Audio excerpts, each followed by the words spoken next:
ഭർത്താവ് ഒരു പുരുഷനാണ്. പുരുഷന് ദേഷ്യം വരും, ആ വല്ലതൊക്കെ വിളിച്ച് പോവുകയെന്നറിയാം. പക്ഷെ 5 മിനിറ്റ് നേരത്തേക്ക് ഉള്ളൂ. പുരുഷന് ഇതൊന്നും മനസ്സിൽ വെച്ച് നടക്കാനുള്ള കപ്പാസിറ്റി ഇല്ല. ദേഷ്യം വരും, വല്ലതൊക്കെ പറഞ്ഞിരിക്കും. നിങ്ങളതൊന്നും കേട്ടിട്ട് പെർമനന്റ് ആയിട്ട് തലച്ചോറ് ഓർത്ത് വെച്ചുകളായിരുന്നു. സ്ത്രീകൾക്ക് പുരുഷന്മാരൊക്കെ ഓർമ്മശക്തി കൂടുതലാണ്. ആനെ പോലെയാണ്. ഒരിക്കലും കേട്ട ഭയങ്കര ഓർമ്മയാണ്. ഇത്രയും ഓർമ്മശക്തി വല്ല ഫിസിക്സിലോ മാത്സിലോ പ്രയോഗിച്ചിരുന്നെങ്കിൽ എത്ര സ്ത്രീകൾ ശാസ്ത്രജ്ഞന്മാരായനെയായിരുന്നു, സംശയമൊന്നുമില്ല. പുരുഷൻ പറഞ്ഞ അങ്ങ് മറന്നുപോകും. 5 കൊല്ലം കഴിയുമ്പോൾ അന്ന് ഇങ്ങനെ പറഞ്ഞു, അങ്ങാരോട് വെച്ച് അങ്ങാരൊന്നും ഓർക്കത്തില്ല.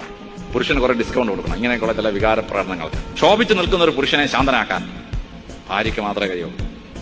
പുരുഷൻ അവന്റെ കർമ്മപഥത്തിൽ മുമ്പോട്ട് പോകുമ്പോൾ, നിന്റെ കർമ്മപഥത്തിൽ ഞാൻ നിന്റെ കൂടെ ഉണ്ട് എന്ന് പറഞ്ഞ് പുരുഷനെ ശക്തിപ്പെടുത്താൻ ഭാര്യയ്ക്ക് മാത്രമേ കഴിയുള്ളൂ. ഭാര്യ ആ റോള് നിർവഹിക്കുമ്പോൾ പുരുഷൻ വളരെ വലിയ അച്ചീവ്മെന്റ്സ് ഉണ്ടാക്കും. അതുകൊണ്ടാണ് ശലോമോൻ പറഞ്ഞത്, നല്ല ഭാര്യയെ ലഭിക്കുന്ന പുരുഷൻ, ബാക്കി നിങ്ങൾക്കറിയാം, നല്ല ഭാര്യ ലഭിക്കുന്ന പുരുഷൻ ഭാഗ്യവാനാണ്. അപ്പോൾ ഭർത്താവിന്റെ മഹത്വത്തിൽ പങ്കുചേരാൻ, ഭർത്താവിനെ ഉയർച്ചയിലേക്ക് നയിക്കാൻ ഭാര്യമാർ ഏറ്റവും വലിയൊരു റോള് വഹിച്ചിരിക്കണം. നിങ്ങളാണ് നിങ്ങളുടെ ഭർത്താവിന്റെയും കുടുംബത്തിന്റെയും കാവൽ എന്ന് നിങ്ങൾ അറിഞ്ഞിരിക്കണം.